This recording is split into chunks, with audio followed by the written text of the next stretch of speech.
Ma femme est aveugle et stupide. Elle n'a même pas remarqué que tu m'as touché la jambe pendant la réunion.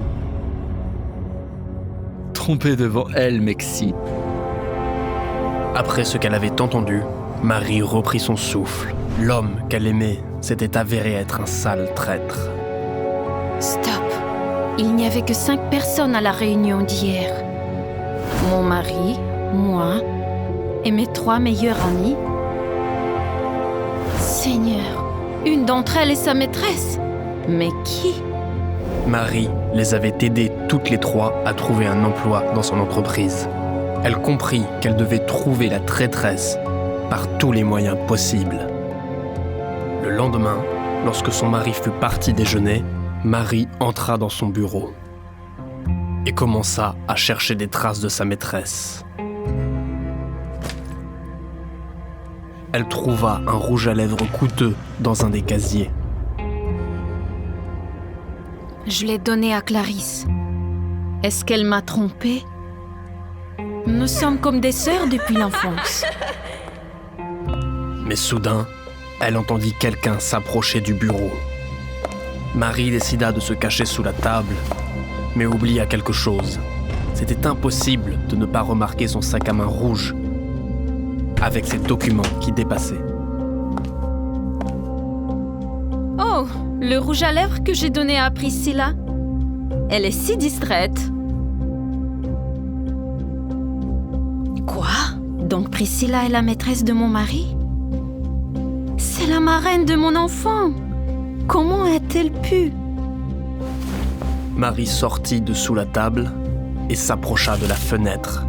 Elle vit Priscilla et son mari entrer dans le bureau. Maintenant, voyons ce que vous faites là. Elle décida de suivre ce qui se passait sur les caméras de la salle de sécurité. Laisse-moi quelques minutes. La vidéo n'avait pas de son, mais tout était clair, sans parole. Le mari de Mary embrassait sa meilleure amie. La jeune femme n'en pouvait plus et appela son mari. Chérie, je suis en réunion. En fait, ne m'attends pas ce soir, j'ai beaucoup de travail.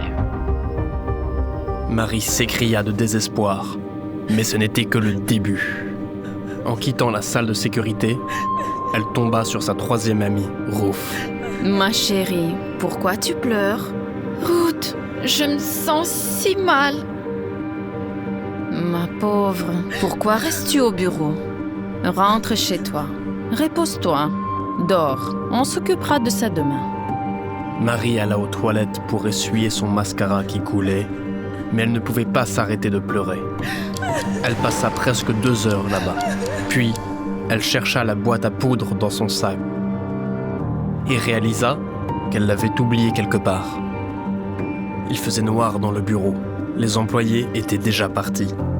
Elle trouva son sac dans la salle de sécurité et allait partir. Mais soudain, elle vit une faible lumière provenant du bureau de son mari. Elle entendit de la musique et des rires forts qui en provenaient.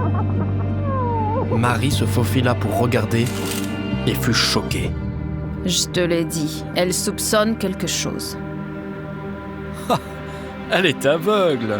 Tu as volé les documents dans son sac. Oui, bien sûr. Je les ai échangés avec des faux pendant qu'elle était aux toilettes. Marie regardait son sac quand soudain, elle entendit la voix de quelqu'un d'autre. Ça veut dire qu'on pourra bientôt tous gérer la société à sa place. On pourra se partager l'entreprise facilement. Mais comment est-ce que nous 3 allons te partager ? Nous 3 ? Qui nous empêche de nous amuser tous les 4 comme avant. Il s'avéra que son mari l'a trompée avec ses 3 amis en même temps.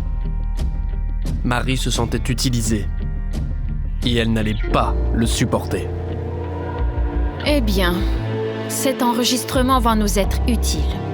Puisque vous avez violé les termes du contrat de mariage, je vais désormais l'annuler.